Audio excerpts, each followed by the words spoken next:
অনেক কষ্ট করে আর কি আমাদের অর্জন করতেছে। এখানে মা বাবার অনেক ত্যাগ ছিল। এখান থেকে যারা পড়ে বের হয় আর কি, তারা খুব সহজে চাকরিটা পায়। বেসরকারি বিশ্ববিদ্যালয় BGMEA ফ্যাশন অ্যান্ড টেকনোলজির দ্বিতীয় সমাবর্তন অনুষ্ঠিত হয়েছে। শনিবার সকালে বাংলাদেশ চীন মৈত্রী প্রদর্শনী কেন্দ্রে অনুষ্ঠিত সমাবর্তনে রাষ্ট্রপতির পক্ষে প্রতিনিধি হিসেবে উপস্থিত ছিলেন শিল্প মন্ত্রণালয় এবং গৃহায়ন ও বস্ত্র মন্ত্রণালয়ের উপদেষ্টা আদিলুর রহমান খান। সমাবর্তন অনুষ্ঠানে বিভিন্ন অনুষদের 24 জনকে গোল্ড মেডেল তুলে দেন প্রধান অতিথি। পরে বিশ্ববিদ্যালয়ের বিভিন্ন প্রোগ্রাম থেকে উত্তীর্ণ 2731 জনকে ডিগ্রি প্রদান করা হয়। অনেক কষ্ট করে আর কি আমাদের অর্জন করতেছে। এখানে মা বাবার অনেক ত্যাগ ছিল, অনেকই ছিল ভার্সিটি।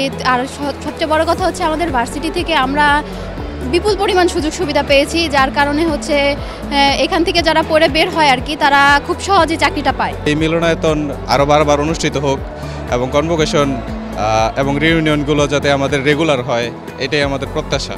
সমাবর্তনে বক্তা হিসেবে বক্তব্য দেন কিহাক সাং। বিশেষ অতিথি হিসেবে উপস্থিত ছিলেন তথ্য ও যোগাযোগ প্রযুক্তি বিভাগের সচিব শীষ হায়দার ও বিশ্ববিদ্যালয় মঞ্জুরি কমিশনের সদস্য অধ্যাপক ডক্টর আনোয়ার হোসেন।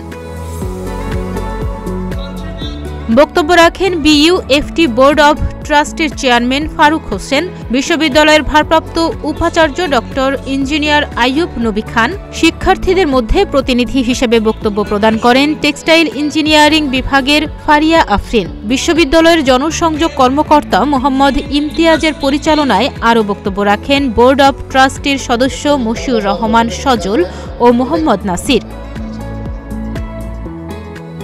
এছাড়া সমাবর্তন অনুষ্ঠানে উপস্থিত ছিলেন বোর্ড অব ট্রাস্টের বিভিন্ন সদস্যবৃন্দ, বিভিন্ন বিশ্ববিদ্যালয়ের উপাচার্যবৃন্দ, সরকারি, বেসরকারি ও কর্পোরেট উচ্চ পদস্থ কর্মকর্তা, বিশ্ববিদ্যালয়ের শিক্ষক কর্মকর্তা এবং অভিভাবকবৃন্দ। অনুষ্ঠান শেষে মনোজ্ঞ সাংস্কৃতিক অনুষ্ঠান এবং ফ্যাশন শো অনুষ্ঠিত হয়। তাহনিয়া ইয়াসমিন, প্রতিদিনের বাংলাদেশ।